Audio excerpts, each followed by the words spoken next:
Okay, welcome back and to part 7 of Beyond the Limen. Well done for making it to almost the end of this series. Hope you've been finding it challenging. Hope you've been finding it useful. Hope it's been something new for you. I think for most of you, it probably is, because what we're doing here, active imagination, talking to ourselves, engaging in a two-way dialogue with the unconscious mind. Who does that? Well, it's quite an unusual thing to be doing in this day and age. Most of the inner work practices that are available, certainly as guided exercises or that are talked about and taught, tend to be more of an Eastern bent. What we have here is an ancient practice, but one that has been sorely lost in the modern age, with its hyper left brain emphasis, almost a complete disregard for the very notion of an unconscious mind, because where's the room for an unconscious mind within the materialist paradigm? What could it even mean? As soon as you start merely entertaining the idea of an unconscious mind, you start putting holes in that whole paradigm, that whole thesis. So what we're doing here is not a new thing, but it is something that is relatively new to our culture. It's something that has been nigh on lost. It was coined by Jung. He gave it this name, active imagination, but he didn't give it capital letters. He didn't claim to have invented it. He didn't even really tell you how to do it. He didn't really give a comprehensive set of instructions around that, at least. He taught his colleagues, he taught his students, he taught his clients, but there's no published material from Jung that lays out explicitly how to actually do this practice. Subsequent thinkers like Marie-Louise von Franz, Robert Johnson, Edwin Steinbrecher, these people have all added a leaf to the book. But you see, all of this pertains to self-knowledge. There is no fixed method. There is no single lineage or one true way of doing this. It's important that we each pursue this as a personal journey. We each regard this as something we must figure out on our own to an extent. Yes, you can learn from my content. You can learn from books. You can do whatever you need to do. But as I said a few parts ago, you're free, you matter, and you know. And within that, okay, you're free, and it's your freedom that you're working towards here. Secondly, you matter, your mind matters, insofar as it has a role in what you experience. And thirdly, you already know the answers, so you don't need to outsource your wisdom to me or anybody. Even if you're going to do that, it's on your authority that you're doing that. So there really is no way around this. There's ways of bypassing it. There's ways of trying to make ourselves feel temporarily better about the desire to avoid what is ultimately responsibility, because with freedom comes responsibility. There's no way around that. And that is core to everything that this channel is about, that Make It Conscious is about. The Limen itself is coming to realize this fact about the mind, that we do not merely perceive an external world. Our senses do not merely conform to an objective world, but that we're involved in it. We're involved in its very creation. And our mind, our base assumptions, our beliefs, our desires, our experiences, not least, these are all playing a role in how all of this appears to us. And perhaps nowhere is that clearer than in active imagination. We're working with symbols.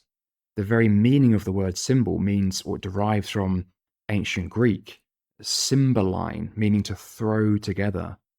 Jung described this as like the waterfall that bridges between above and below. So it's not what's above, it's not what's below, it's some third that mediates between the two. So the archetypes that we engage with, we're not seeing them objectively. We can derive, and Jung derived the fact that these have a kind of objective reality, but we cannot become fully conscious of that objective reality. We can do the next best thing, which is good enough for our purposes, which is that we can enter into a dialogue with it. We can deepen a relationship with it. So technically speaking, when we engage with unconscious content, we're not seeing the unconscious content as it is. We're seeing our own mind's rendering of it. We're seeing this symbol, which is like a bridge between the objective, collective unconscious, our personal unconscious, that unconscious material, and our own conscious position.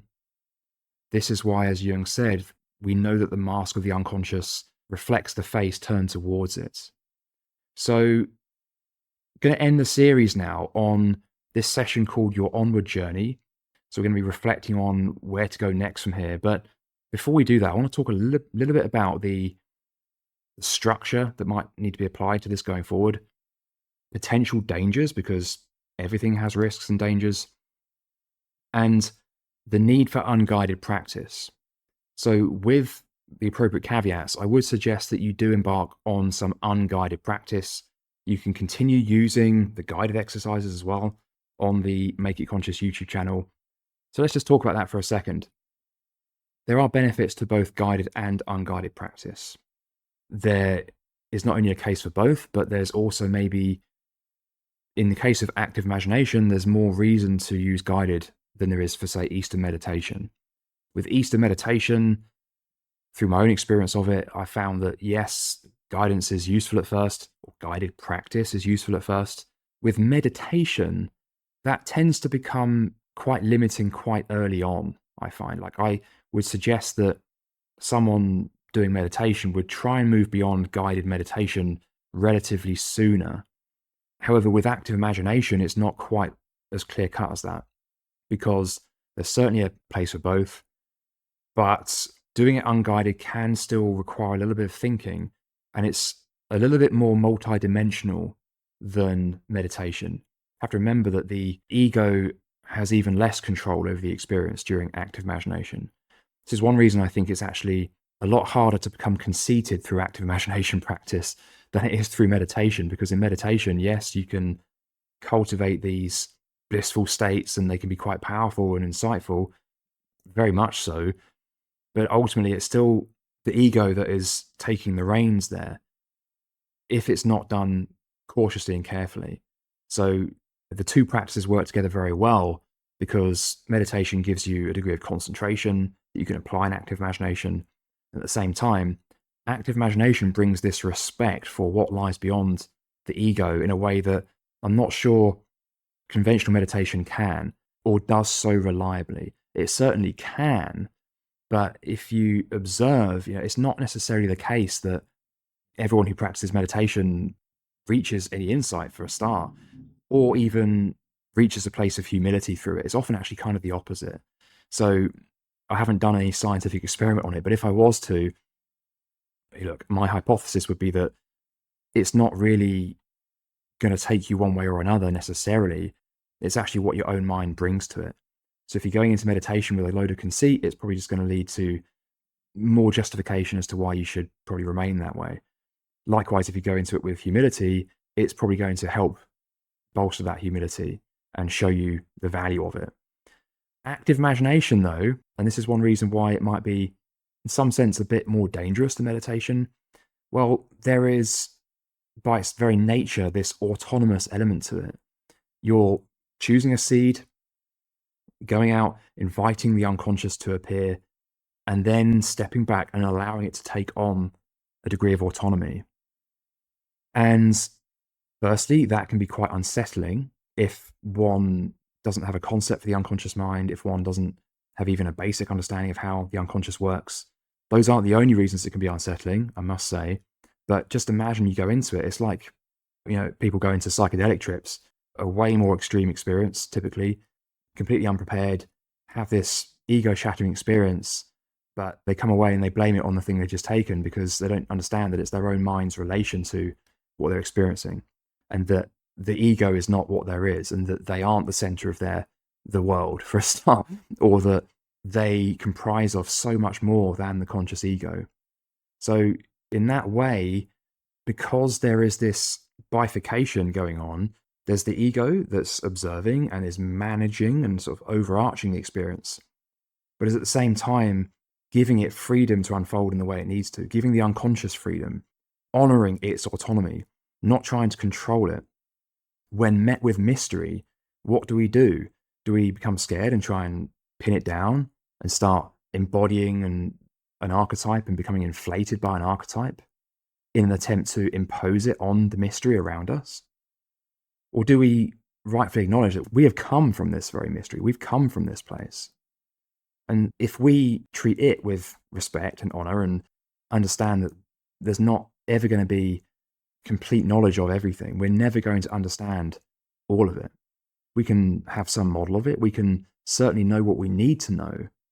But if we go around just really trying to grasp what we would quite like to know or want to know for some egoic reason, i.e., to avoid the tension, to avoid the need to develop self-knowledge in a way that leads us to becoming undivided, uncontradictory in ourselves, then we can only do that by taking a hostile stance to the unconscious itself and the various archetypes within that.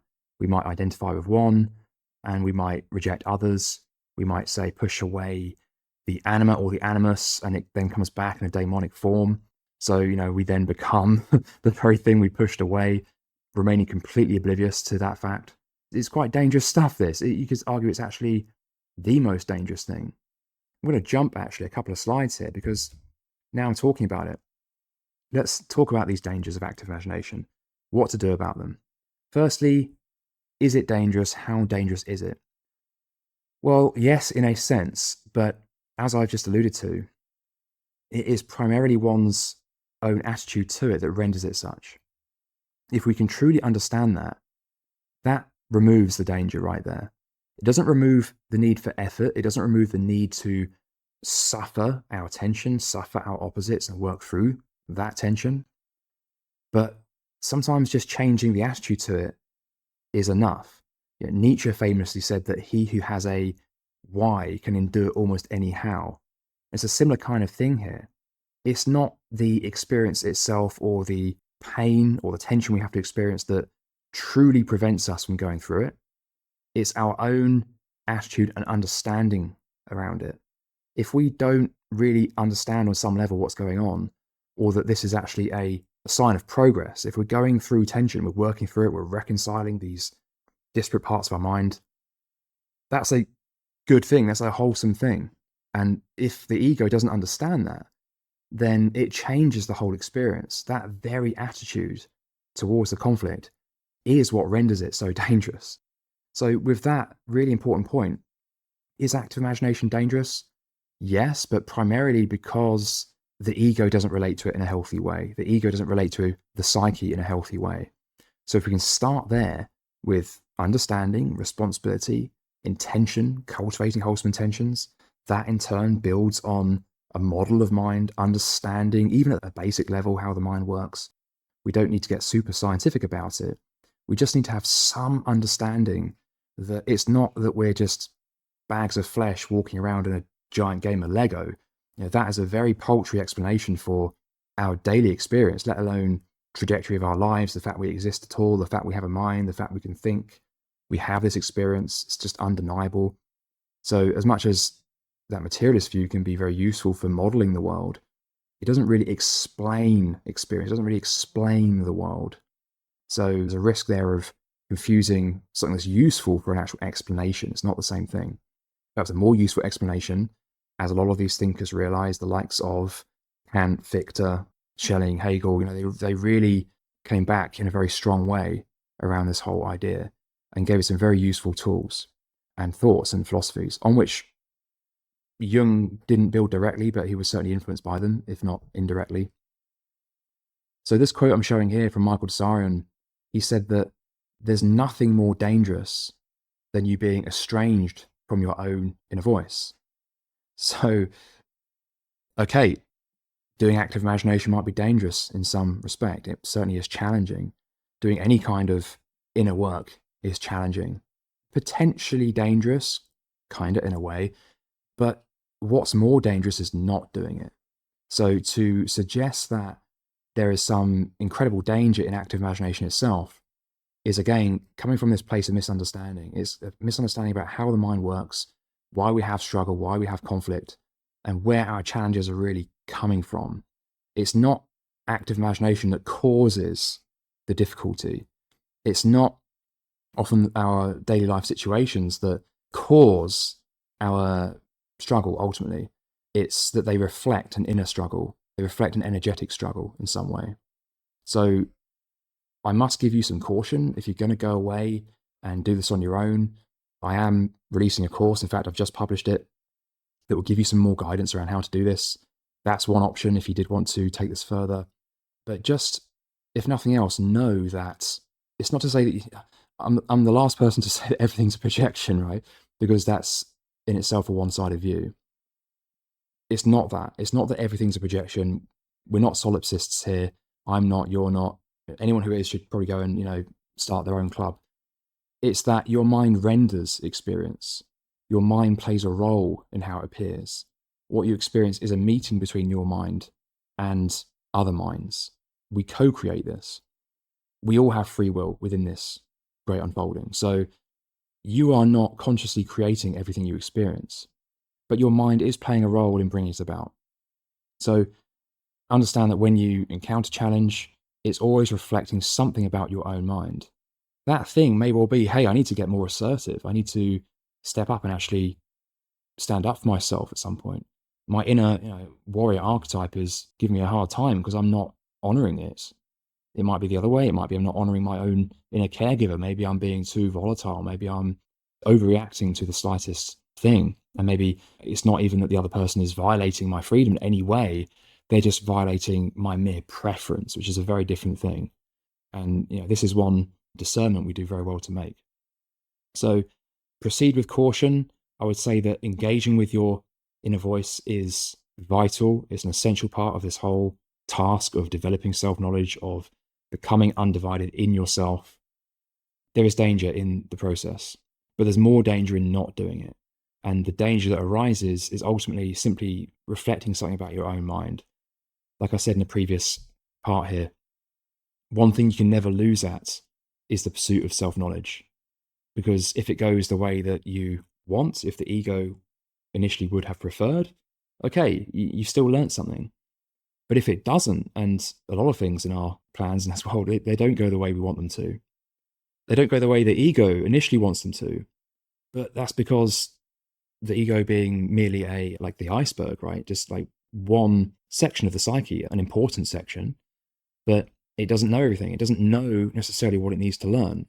So even when things don't go according to the ego's plan, we can still take a step back and say, hey, this is actually quite useful from the perspective of acquiring self-knowledge. So then, of course, you might all be familiar with this quote by Jung now. He said that we've not understood yet that the discovery of the unconscious means an enormous spiritual task, which must be accomplished if we wish to preserve our civilization. So just to corroborate the previous quote, these are the stakes we're dealing with. If we do not engage with the unconscious mind, if we just throw caution to the wind and we continue to persist in this delusion that we are in control of it all, and that the conscious ego, without any training, without any transformation or encountering of negation, just believes that it is here to dominate the world we find ourselves in. And with that, of course, the unconscious mind being subjective nature, essentially, or the psychic equivalent to nature. Have you noticed how humankind tends to both want to dominate its mind and nature? It's the same thing. It's the same urge. And honoring one means honoring the other as well. But this is just to say, look, if we want to talk about danger, let's talk about the bigger danger first. Let's talk about the danger of not doing this. And then we can meaningfully have a conversation about the danger of doing it. How about that? Okay, so before we move on, just going to pair you with a bit of discussion around the structure, how and when to apply active imagination. If you're used to doing any kind of Eastern meditation, you might well have had it drummed into you that that's something you absolutely must do every day as a mandatory requirement. Well, there's certainly value in that. There's certainly value in pursuing anything in a one-sided way until you meet the inevitable negation of that and learn from it and come to find the middle. I do think it's generally a pretty good idea to do some kind of dedicated inner work every day, maybe multiple times a day, but that doesn't necessarily always have to be meditation.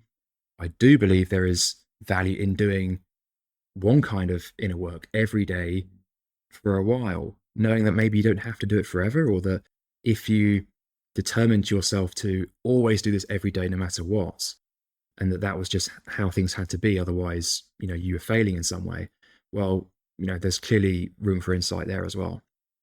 Where there's irony, there's insight. So there's always value, I think, in trying things out, doing it for a while. If that means committing to doing it every day for a while, great, try that. With active imagination, though, there are some key differences. And that is that, well, firstly, as I said, the ego is involved, but it's also leaving a lot of the autonomy up to the unconscious itself. And this can make it sometimes a more challenging experience, tends to often make it a more energetically involving experience. I think because on one hand, there's likely to be a deeper emotional exchange that goes on. That certainly occurs during meditation, but this is likely to be deeper in that emotional sense. It tends to emphasize that more than the sort of depth of relaxation and concentration, the jhanic states that you can cultivate during meditation.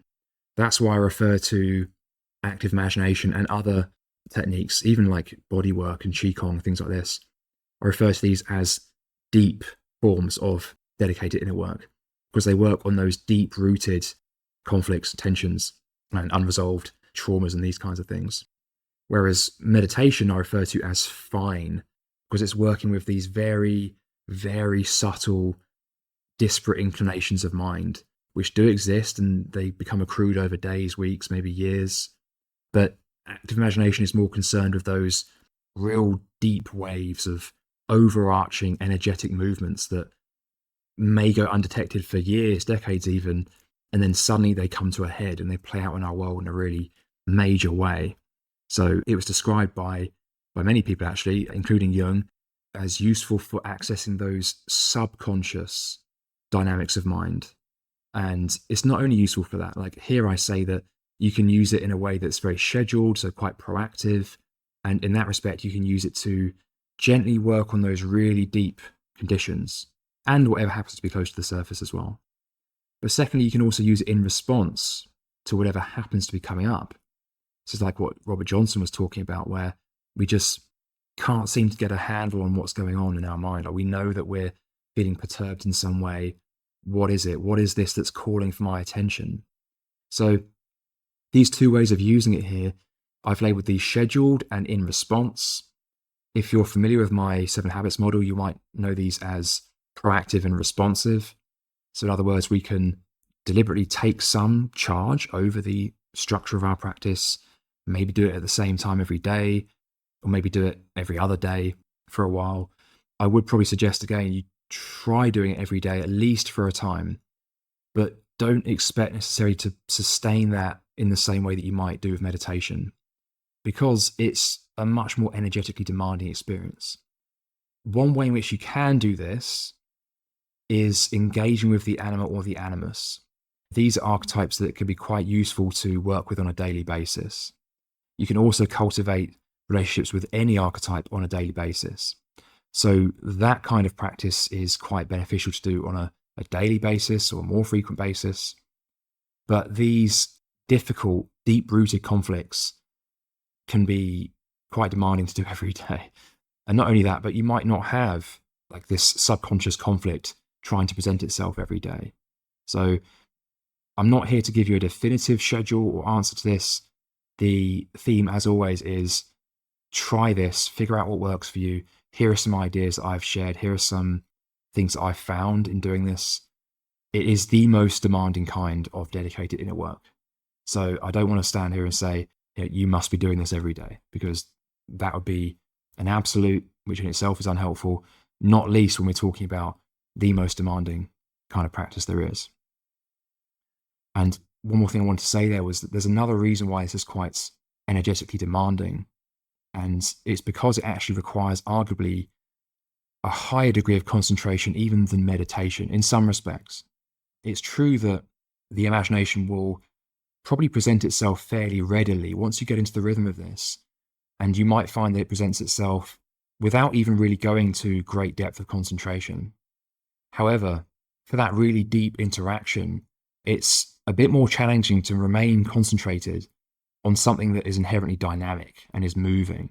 One of the things of meditation is that you're focusing on something that's relatively stable, like the sensation of the breath moving through the nostrils, for example, it doesn't change much. It's pretty predictable by and large. There's a lot of variation there, and that's quite interesting to look at. It's actually never the same twice, the breath.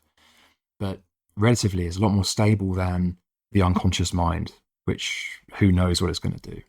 So it's not necessarily as relaxing as meditation can be. Okay, then. So as I said, today's session is all about your onward journey. And before we begin today's session, it might be useful to have a decision in mind that you're deliberating with right now. Are you aware of any kind of conflict, whether it's a big decision or a little one that you're struggling to work through? Are you undecided on how you are going to behave, how you're going to act in the future, or how you feel about a certain situation? And if you're not sure, if there are no ideas that are coming to mind, I have a suggestion, and it is what to do about your very own pursuit of self-knowledge, where to take your inner work, what to do about dedicated inner work going forward, what form ought that to take. So you can engage with the wisdom of your own mind here in this exercise, and with any luck, come to some insights around that. But for now, just closing your eyes,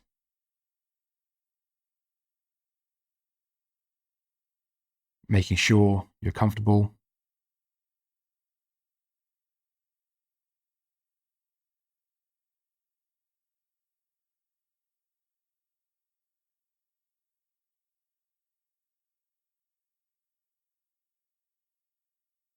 After talking for 25 plus minutes, I feel the need just to stop for a bit.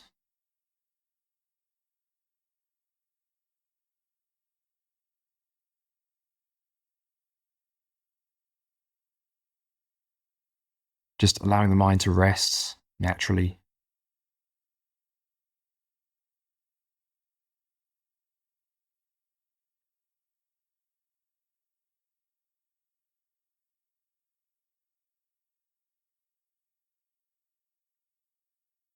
So as you know, the structure I follow is to generally begin with a bit of meditation.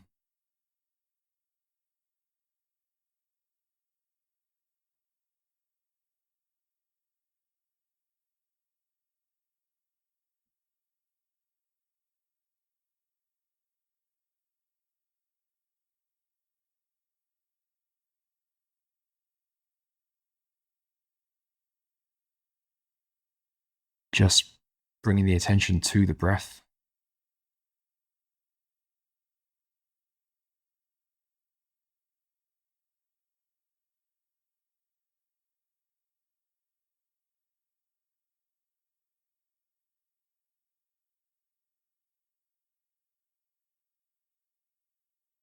But focusing on the breath in this way,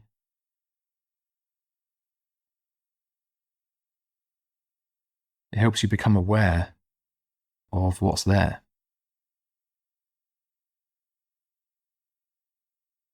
As various thoughts or feelings seem to pop up,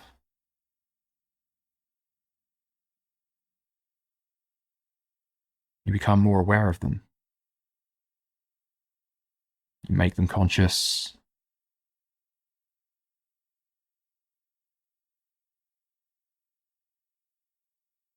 Let them run their course.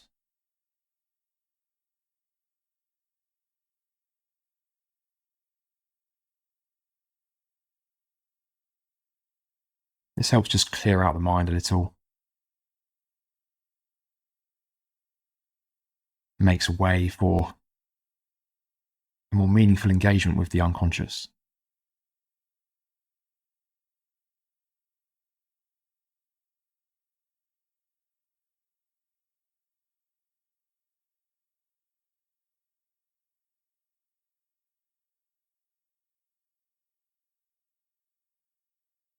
So just continue in this way for now.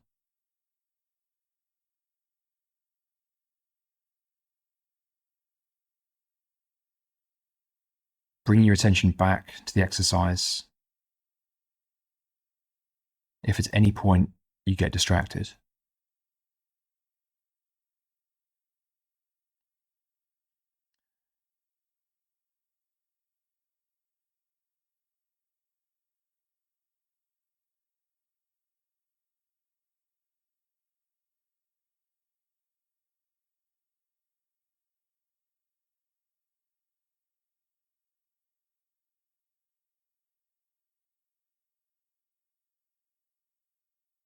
Now, bring to mind that decision you're looking to explore in this exercise.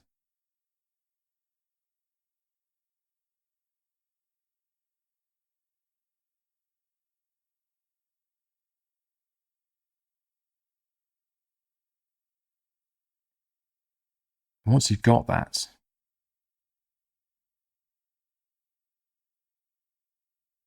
imagine yourself standing at a crossroads.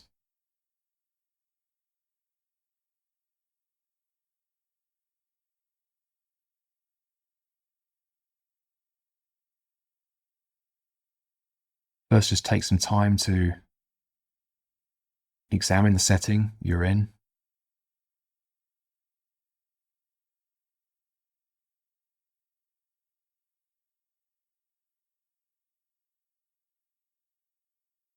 Taking note of both its general ambiance, features,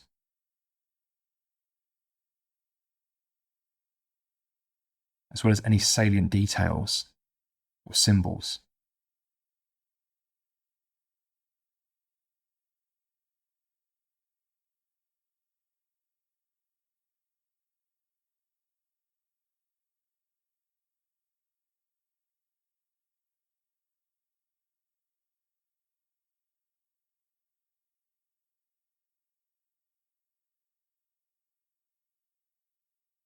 Look at the different directions this crossroads moves in.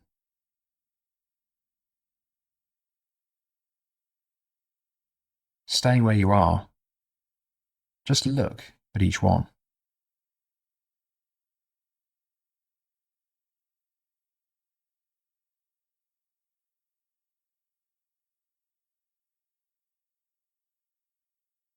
Notice again how they differ visually.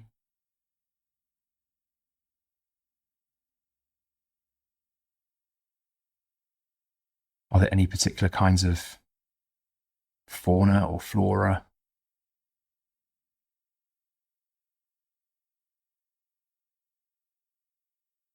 Natural features?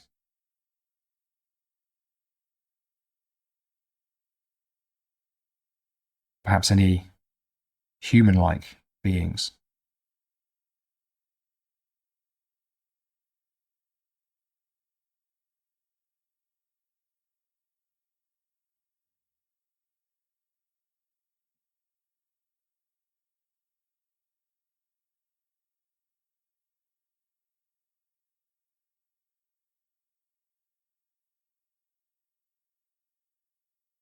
And lastly, just notice how you feel in this place.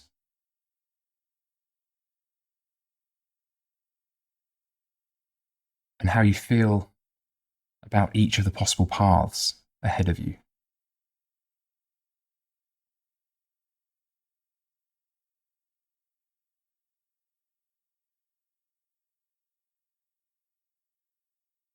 Remembering to pay their attention to whatever it is you feel.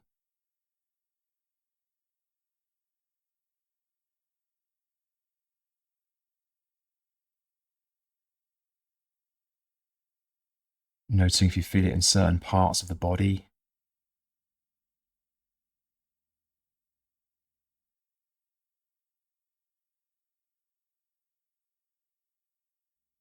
What kind of sensation is it?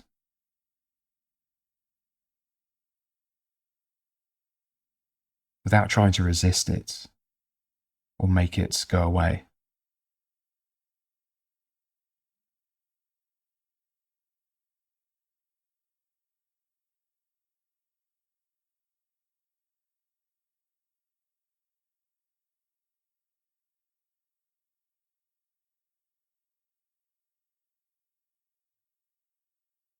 And so when you feel ready,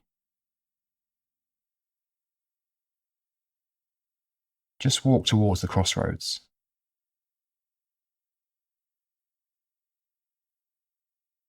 And begin moving down your chosen path.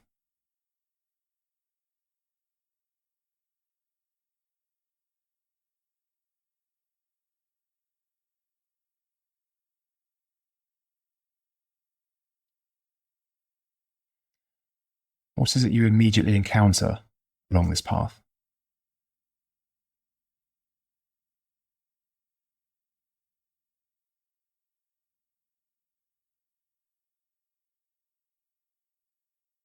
Just take a moment to notice it.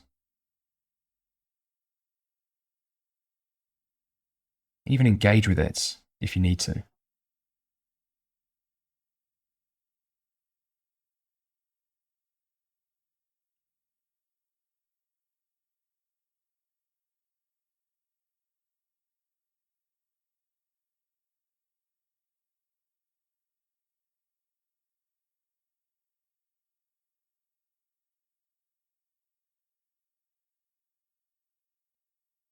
Continue moving down this path.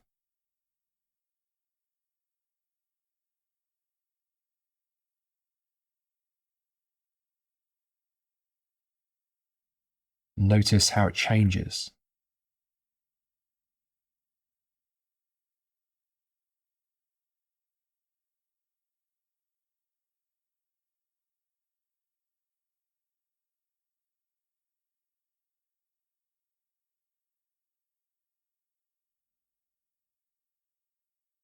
How do you feel as you walk down this path?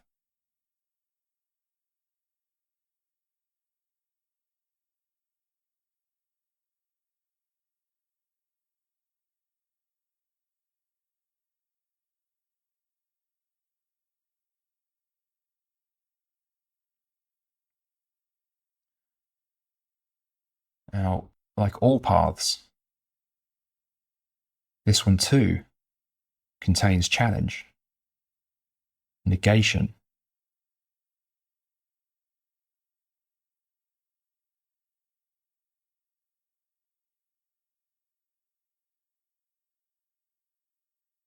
You now encounter a challenge on this path in symbolic form.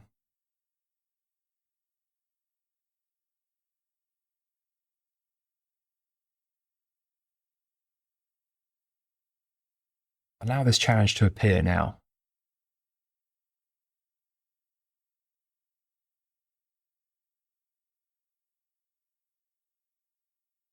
It could appear in any way that seems right to you.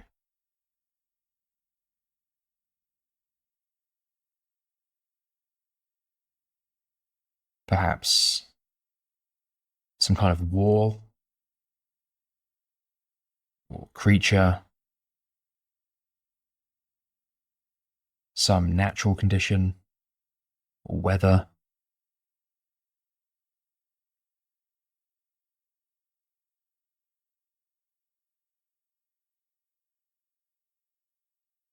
Again, just pay attention to it, not trying to change it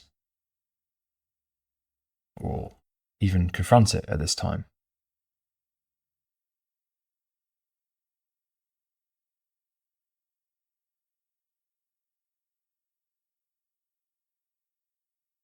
What do you notice about it?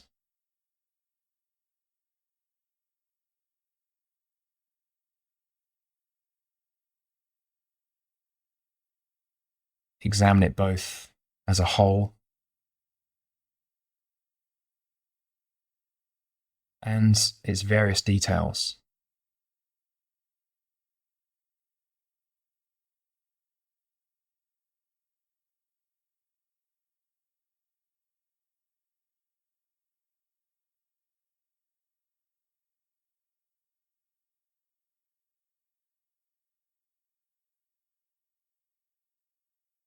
You're now going to engage in some kind of interaction with this symbol of a challenge.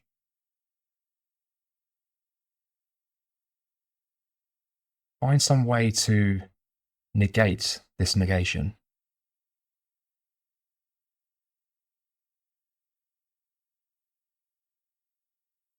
it represents some kind of creature or person, then it's important not to do any harm to it. But nonetheless, see if you can both understand what value it contains without sacrificing your own need to move forward.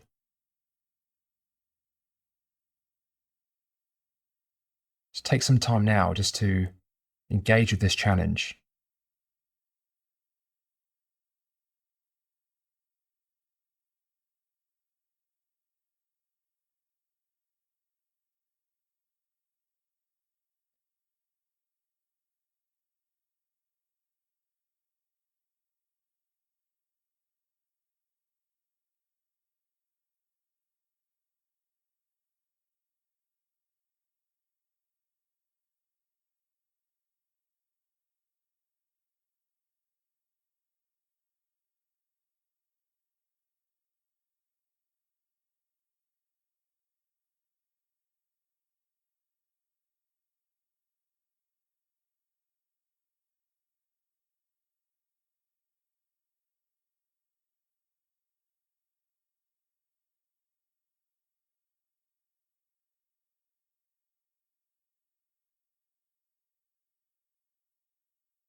So, as this interaction draws to a close, no matter where you got to, whether you were unable to overcome the challenge, or whether you merely had to reach some kind of compromise,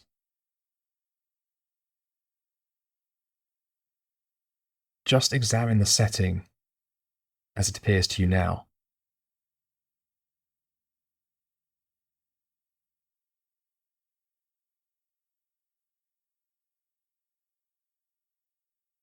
What do you see around you?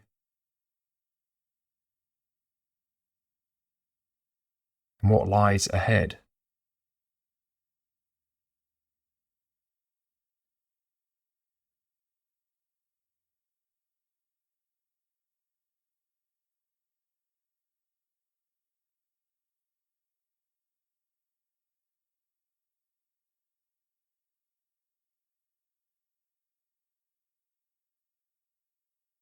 So, no matter how that unfolded,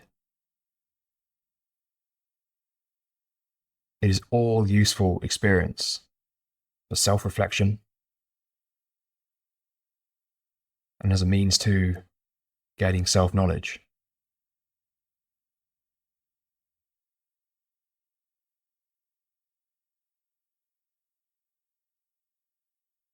You can always come back into active imagination, whether unguided or through any of the guided exercises that might be appropriate for what you encountered. If you need to, just make a commitment to yourself and whatever you encountered to continue working with it, or to keep moving towards greater realization of what lies along this path.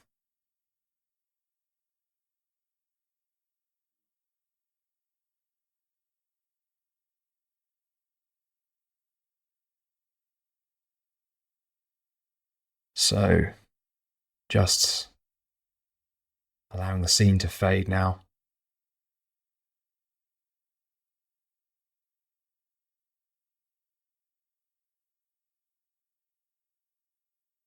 Bringing your attention back into the physical space around you.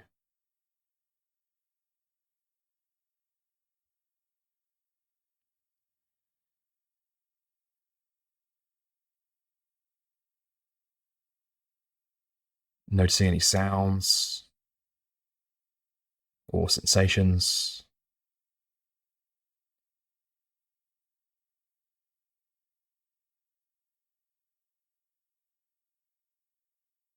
Taking a deep breath if that helps.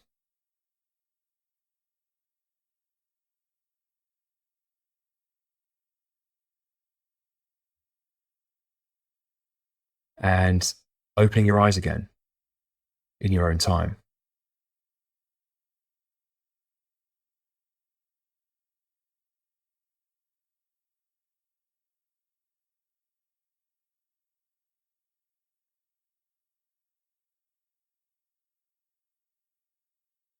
So well done. Again, doing some quite challenging, potentially, exercises here. No one said inner work had to be easy or pleasant all the time. Challenge is a key feature of it. It's one of its hallmarks. Challenge is not a bad thing. Of course, it can sometimes seem that way from the perspective of our primary thesis. But it is through challenge that we actually sublate, to use Hegel's terminology there, into what we're really capable of being. That implicit order that we've had since birth, but can only realize by coming up against challenge and negation.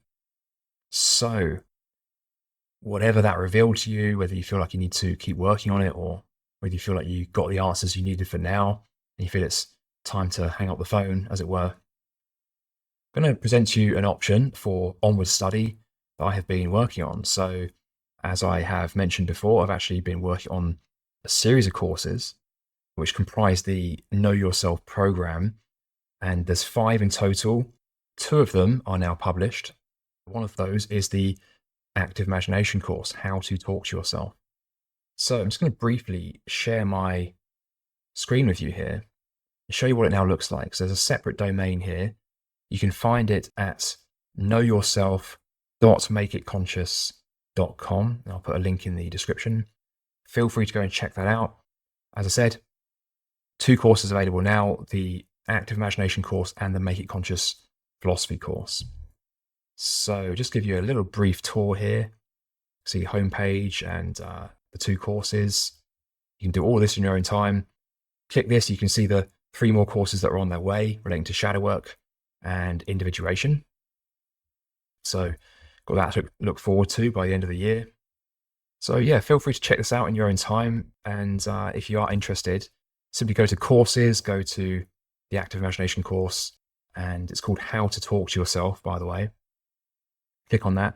You can see there's a whole summary here. It includes 8 hours of video lessons, 7 guided exercises that are exclusive to the course. And you can actually download those and take those away on your phone as MP3s, do them on the bus or the train or wherever you want to do them. And it also includes 100 quiz questions, 100 plus, and 10 self-reflection exercises. So these are just like very brief prompts that get you to think about, what is it I'm really doing here? Why am I doing what I'm doing? And what my inner work consists of at this point, and so on and so forth. There's lots of nice things to get stuck into there. It includes 8 hours of exclusive video education, all about active imagination, really intended to train you up to practice this skill on your own, to cultivate an ancient, what I think is a superpower, right? If you've made it this far, hopefully you've had some taste of just how powerful this practice can be, how useful it can be, how demanding it can be, sure, but also how sorely needed this kind of practice is, like a re-engagement with the unconscious mind. In Jung's own words, he says, this is the indispensable second part of any analysis that is really meant to go to the roots. So pretty strong words there. And yet, even in Jungian analysis today, it's not certainly a given that every Jungian analyst will do this technique, not even on themselves, let alone teaching their patients to do it. So on this page, you can get an idea of what the syllabus looks like. You can look at all the modules, all the lessons that includes. If I just skip now to the actual course page, it looks like this. So you've got the modules on the left. You can view the videos in any order. There's no need to do them in any particular order. You can skip bits. You don't have to do all the 100 quiz questions if you don't want to. I think it's quite fun to do those, but it's really your journey. You're free to use this however you need to. So the lesson is intended to be comprehensive, but if you feel that you don't need to hear any more about the history of active imagination, you just want to get straight into practice, you can skip the lesson on the history. But I would probably do it because I think it's quite interesting. And it's meant to be a fun course, interesting course, and above all, a practical course. So it's really about getting you trained up, getting you self-sufficient, so you can anytime sit down, lie on the sofa, do this technique anywhere, because it is important to, as I mentioned, do both guided and unguided practice. Guided is particularly useful for this because it helps really negate some of that need to like think your way through the practice. But you can also do some of that yourself once you get really familiar with this. And you might not need so much guided practice. The benefit of unguided is the freedom, quite simply. And this is all about cultivating freedom at the end of the day. So freedom, not just in terms of how the exercise unfolds, in terms of what you encounter and what ends up happening, but also in terms of time and time constraints. I'm not really an advocate for placing limits on the time of the exercise, because if you do that, there's usually one of two things that will happen. It either ends too early or too late. Whereas if you're doing it on your own, it ends at the right time all the time. So that's really where we want to be getting to. But that all said, I use guided practice. I still do my own guided exercises. I find guided active imagination more useful than guided meditation. And so I leave you with that sentiment. I encourage you to continue in that vein, whichever way you go. And I'll still be here making content, answering your comments, building out websites and making sure they do what they need to do. So with that, I will thank you for your time and attention, and I look forward to seeing you in a future video or course at some point. So thank you, and see you soon.